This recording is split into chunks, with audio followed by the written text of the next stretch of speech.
大家有没有发现一个规律？同样是拉肚子，有人夏天吃坏肚子拉，有人秋天着凉拉，调理方法还不一样。这背后的门道，就藏在《黄帝内经》说的五运六气里。今天咱们就掰开揉碎了说，为啥天上的星星，地上的草木，甚至你今天的心情，都和这五运六气脱不了干系。先说这五运六气到底是啥？简单说，就是天地运行的呼吸节奏。天上有金木水火土五种运，像5个轮流值班的管家，每年换一个当值，而且当值的力度还不一样，有的干劲十足，太过；有的没精打采，不急。地上呢，有风寒暑湿燥火6种气，跟着地支的顺序走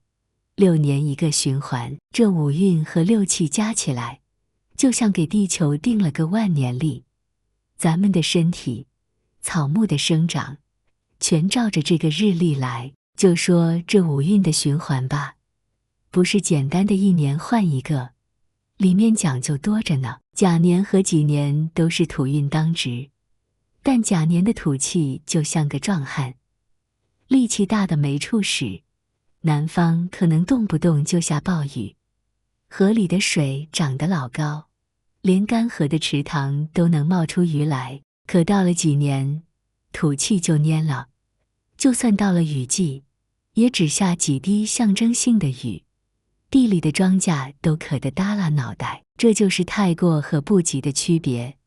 老祖宗早就发现了，太过的年份之后，必定跟着个不及的年份，就像人用力过猛后总得歇口气，循环往复，从没乱过。再说说5运和咱们身体的关系，那更是丝丝入扣。木运太过的年份，风气特别盛，就像有个调皮的孩子在天上使劲扇风，北方可能会刮半个月沙尘暴，公园里的柳树刚发芽就被吹得东倒西歪，这时候咱们的脾胃就遭罪了，好多人吃啥都不消化，一按肚子就咕咕叫，严重的还会胁痛、呕吐。这是因为风太盛了，就像在肚子里装了个小风扇，把脾胃的阳气都吹散了。反过来，木运不足的时候，燥气就占了上风。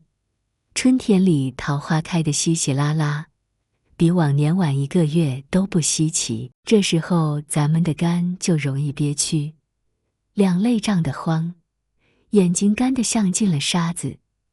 因为肝喜欢舒展，燥气一来就把它捆住了。火运的脾气更难琢磨。正常年份的夏天，热得循序渐进，早上出点汗，傍晚吹点风，浑身舒坦。可火运太过的年份，中午能热到柏油路面化掉，半夜还像揣着个小火炉。这时候肺就倒霉了，哮喘病人扎堆，咳得直不起腰，痰里还带血丝，就像肺里着了小火苗。要是火运不足呢，夏天可能突然降温，有一年6月还飘了雪花，好多人穿短袖出门，回家就冻得肩膀疼，贴多少膏药都不管用，因为心火被寒气压住了，连说话都费劲。金运和秋天绑定的最紧，金气顺的时候，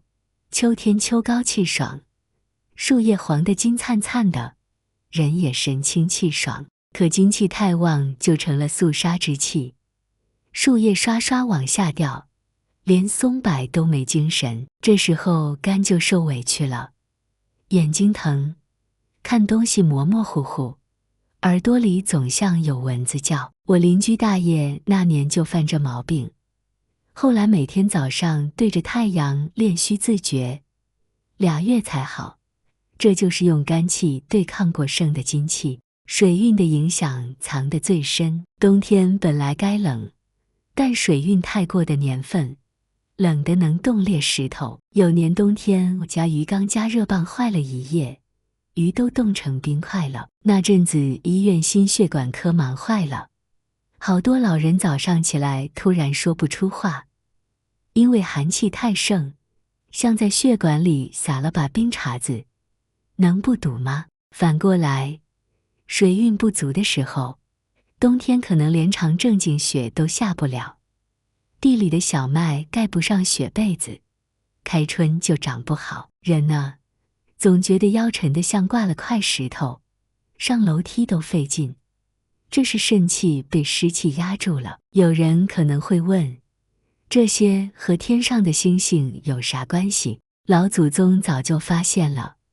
五运的变化会反映在五星上。木运太过时，木星就特别亮；火运太旺，火星就格外耀眼。更神的是，星星的亮度、运行速度都能预示吉凶。比如火星光芒比平时大2倍，那火运肯定要发飙，旱灾、热病就跑不了。要是金星亮度减半，金气就蔫了，得提防火气反扑。那咱们该咋办呢？老祖宗早就给了法子，核心就是顺着来。木运旺的时候，多吃小米粥、南瓜这些黄色食物，帮脾胃撑撑腰。火运盛的夏天，泡点麦冬茶，给肺降降火。金气肃杀的秋天，煮点梨水加川贝，润润嗓子护护肺。水运冷的时候，炖点羊肉汤，给身体加加燃料。现在你再看那些小毛病，是不是有了新发现？春天总感冒，可能是木气提醒你养肝；秋天老咳嗽，或许是金气让你润肺。下次不舒服，别急着吃药，先看看窗外的天，摸摸家里的墙，大自然早就把调理的法子告诉你了。你有没有试过啥跟着季节调理的妙招？评论区聊聊，咱们一起跟着老祖宗的智慧过日子。